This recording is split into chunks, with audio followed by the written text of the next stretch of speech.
Bienvenue sur la déchetterie de Grand-Champ-des-Fontaines. Ici, comme dans toutes les déchetteries du territoire, la CCEG valorise nos déchets verts. Les déchets verts, vous savez, les déchets de nos jardins.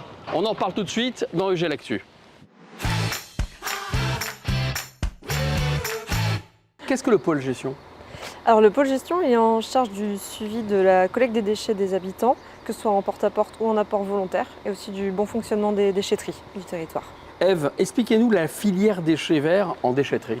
Sur les déchetteries de notre territoire, du coup, il est possible de déposer tous les types de végétaux, donc les fleurs, les tontes, les tailles de haies, les branchages. On collecte à peu près 10 000 tonnes de déchets verts par année sur l'ensemble de nos sites, dont la moitié sur la déchetterie de Grand-Champ-des-Fontaines. On a aussi des zones dédiées aux souches sur l'ensemble de nos sites, et on en a certains qui disposent d'une zone de don de bois de chauffage. Alors dans les déchets verts, par contre, on ne peut pas déposer de déchets alimentaires ni de terre. Stéphane, quelle est votre activité ? Alors moi je suis agriculteur et producteur de vaches laitières. Ça fait 30 ans que je suis installé. Vous recevez des déchets verts de la part de la CCEG ? Expliquez-nous. Ça fait 20 ans qu'on a mis ça en place. Le but c'est d'améliorer mes terres en termes de structure et en termes de micro-organismes dans le sol, quoi. Ça apporte principalement de l'humus.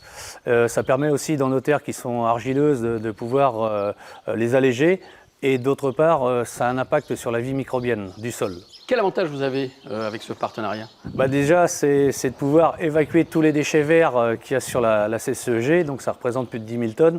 Donc au lieu de les voir partir à l'extérieur, c'était dans l'idée, c'est de les faire fructifier sur notre territoire, quoi. Je dirais que l'inconvénient de ça, c'est tout ce qu'il pourrait y avoir comme exogène dans les déchets verts. Tout ce qui est plastique, tout ce que les gens apportent à la déchetterie qui n'est pas trié, quoi. Quelles sont les bonnes pratiques avec les déchets verts ?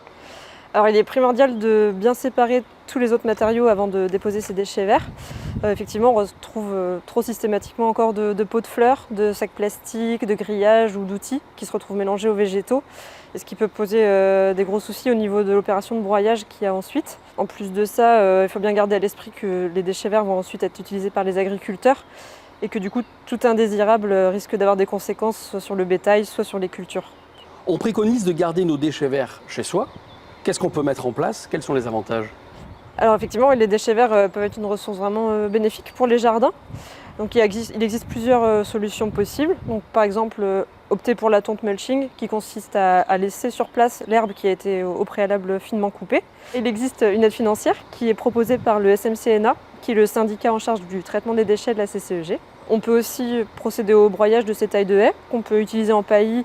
Donc là aussi, il existe une aide financière proposée par le SMCNA pour la location d'un broyeur. On peut aussi procéder au compostage de ces feuilles mortes et d'une partie de ces tontes. La CCEG propose entre autres une formation régulièrement pour le compostage, à l'issue de laquelle il est possible de repartir avec un composteur moyennant 20 €. Donc il faut savoir quand même que la préparation des déchets verts et leur transport avant leur épandage coûte à peu près 320 000 € chaque année à la collectivité. Donc c'est pour ça que c'est aussi pour nous un enjeu majeur que les usagers évitent au maximum de déposer ces déchets en déchetterie.